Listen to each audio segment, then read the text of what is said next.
আল্লাহর কাছে ডাকি, আল্লাহ তুমি আমাকে কালা কুফাসারটা সন্তান দাও, তবু তুমি আমার একটা বাচ্চা দাও যে আমাকে মা বলে ডাকবে। লিফটে ঢুকবে তখনও ঘুরে ফিরে আমার দিকে 2-3 বার তাকাচ্ছিল। আমার ওই তাকানো এখনো চোখে ভাসতেছে। অনেক আল্লাহর কাছ থেকে চেয়ে না সন্তান আমার। আমার যখন বিয়ে হয় আমার ছেলে মেয়ে হতো না, 8-10 বছর ধরে ছেলে মেয়ে হয়নি। অনেক কষ্ট করছি আমি, অনেক কথা শুনছি মানুষের। মানুষ যা খাতি আমাকে বলছে আমি তাই খাইছি, তারপরেও কোনো সময় আমার ছেলে মেয়ে হয়নি। এক সময় আমি নামাজ রোজা কোরআন শরীফ এইগুলো করতে শুরু করি আর আল্লাহর কাছে ডাকি, আল্লাহ তুমি আমাকে কালা কুফাসারটা সন্তান দাও, তবু তুমি আমার একটা বাচ্চা দাও যে আমাকে মা বলে ডাকবে। ডাক্তার কবিরাজ দেখাতে আমার সিনথিয়া হয় আমার বিয়ের 9 বছর পরে গিয়ে। সিনথিয়ার যখন 4 বছর বয়স আমার আবারও বাবু হয় না, আমি আবার চেষ্টা করি। তখন আমার রাইসা মনে আমার পেটে আসে।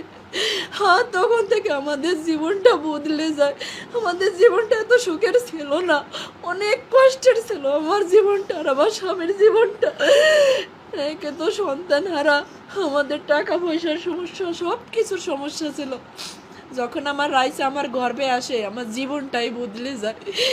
আমার রাইসা যখন জন্ম নেয় তখন ওর আব্বু ব্যবসা শুরু করে।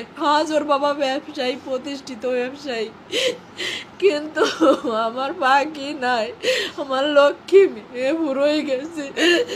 আমার লক্ষ্মী রে তো আমি বলবো না, আমার ওইটুকু লক্ষ্মী। 8 বছর বয়স শেষ হয়ে 9 বছর চলতেছে। 9 পারা কোরআন শরীফ পড়েছে আমার রাইসামণি। রাইসামণির বয়স যখন 3 বছর আর আমার সিনথিয়া, আমার তখন ছেলে বাবুটা হয়নি। আমার বাবু তখন 4-5 মাসের পেটে। উমরা করতে গেছিলাম আমরা অল পরিবার, আমার হাজব্যান্ড আমার বাচ্চাদেরকে নিয়ে। আমার রাইসামণি সেই উমরা হজের ছবিও আছে। আমার রাইসামণিরেও হজ করায় নিয়ে আসছে। আমি আল্লাহর উপরে বলছিলাম, যখন ওরে পাওয়া যায়নি আমি বলছিলাম, আল্লাহ আমার সন্তান খুঁত হয়ে থাকুক, তবু তুমি আমার কাছে জীবিত ফিরেই দাও।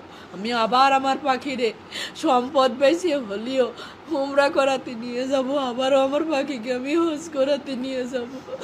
কিন্তু আমার পাখি আর ফিরে আসেনি। আর আমার পাখি যে চলে যাবে, ওই দিন আমি চেয়ার ধরে ডাইনিং টেবিলের কাছে দাঁড়াইছিলাম আর আমার পাখি যখন যাচ্ছিল দরজা দিয়ে লিফটে ঢুকবে তখনও ঘুরে ফিরে আমার দিকে 2-3 বার তাকাচ্ছিল। আমার ওই তাকানো এখনো চোখে ভাসতেছে। আমার পাখি মরে গেছে। আমার এত লক্ষ্মী মেয়ে আমার রাইসা ছিল। আমার পুরো বাসাটা নাড়াই খাতো।